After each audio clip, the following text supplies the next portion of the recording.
Ok, donc maintenant, nous allons faire le 6e point.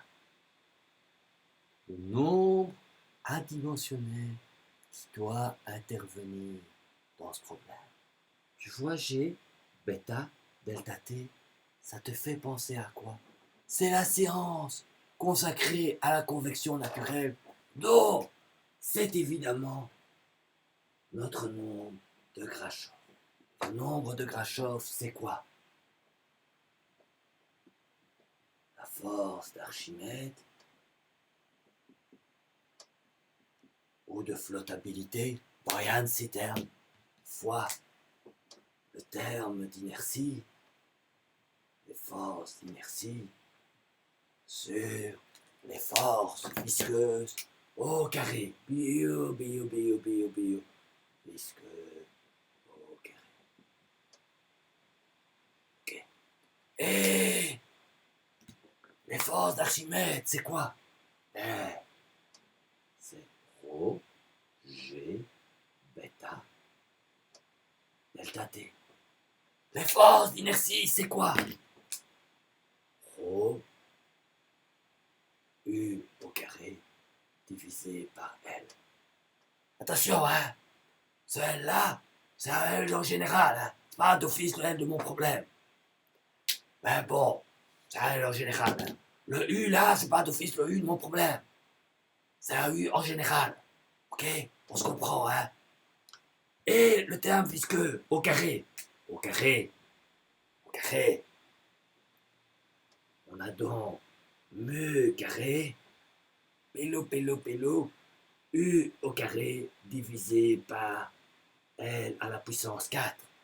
Et puis alors, tu fais l'algèbre et tu trouves rho mais gros, ça fait rho carré. Mets ta mu carré en dessous. Et mu carré, c'est rho carré sur mu carré. Dus, bédou, V carré. Lambda 4 en dessous d'en dessous. Ça fait lambda 4 au-dessus.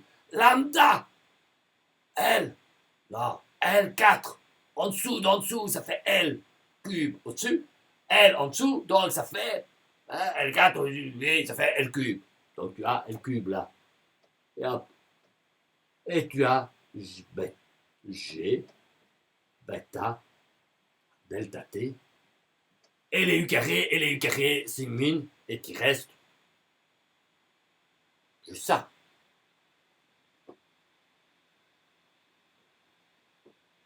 Et tu me dis, c'est pas mal, mais ici j'ai nu, là j'ai nu carré, c'est pas top. Ouais, mais on va un peu corriger ça. Et donc on va écrire que U, c'est le Grashof. Là, j'ai nu carré, il me faut nu, donc je le multiplie par nu. Là, c'est le grand L. Et le lambda cube ici, je vais prendre la grandeur caractéristique. Et pour avoir un delta cube, je vais prendre comme L 2 delta. Et donc ça va faire, oui, delta cube. Et donc j'ai le delta cube et le delta cube. Ok? Tu vois, ce L-là, c'est pas ce L-là. Ça, c'est le L de mon problème. Ça, c'est le L de la définition générale du nombre de Grashof. Eh ouais, compliqué, tout ça. Alors, là, j'ai 8, là, j'ai 12. Donc, je dois multiplier 8 par 12. 8 par 12, ça fait 1 sur 96. Et j'obtiens mon expression finale. Ok? Et tu vois, j'ai ce que le prof a demandé, l'expression de grand U en termes du Grashof. Et le Grashof est indimensionnel. 1 sur 96, ça n'a évidemment pas de dimension. Et tu vois que le nu, c'est des mètres par seconde au carré. Et ça, c'est des mètres. Donc, on a bien la vitesse caractéristique de convection multipliée par le Grashof qui caractérise la convection, plus une vitesse basée sur la viscosité du fluide, soit un facteur 1,96 pour faire joli. Ben ça, c'est juste pour faire joli. Hein. Et tu observes ici, tu dis 1, plus le fluide est visqueux, plus le U va être grand. Très bizarre, ça. Hein. Très bizarre. Parce qu'a priori, plus c'est visqueux, plus c'est difficile de le faire bouger. Oui, mais regarde, le Kraschoff.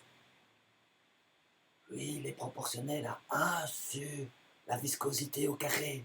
Donc, le groupe Kraschoff fois vitesse visqueuse caractéristique, lui, il est proportionnel à 1 sur la viscosité. Et donc, tu as bien ce que tu espères. Plus le fluide est visqueux, moins il va bouger sous l'effet du gradient de température. Et tu notes bien que ici, j'ai trouvé le Grachov en réfléchissant à ce qu'il pensait, ce qu'il était physiquement. La force de flottabilité fois la force d'inertie divisée par les forces visqueuses au carré. Et je n'arrive pas à retenir par cœur cette expression-là. Ça, il n'y a que les super-héros. Il n'y a que les gens qui sont des surhommes, comme M. Winkelmans ou éventuellement de Schneider. Mais pas moi, pas vous. On n'est pas capable de retenir ça par cœur.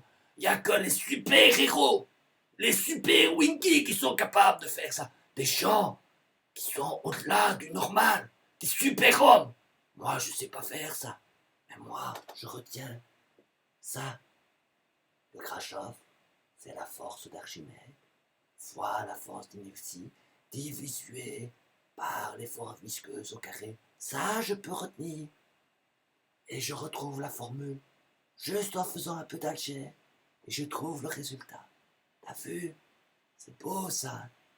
Tu penses à M. Winkelmans, et tu penses à M. de Schneider, et tu penses à ces gens qui sont des surhommes, et tu penses comme c'est dur pour moi d'être cotitulaire avec des gens qui sont aussi forts que ça. Ouais. À suite, au prochain épisode.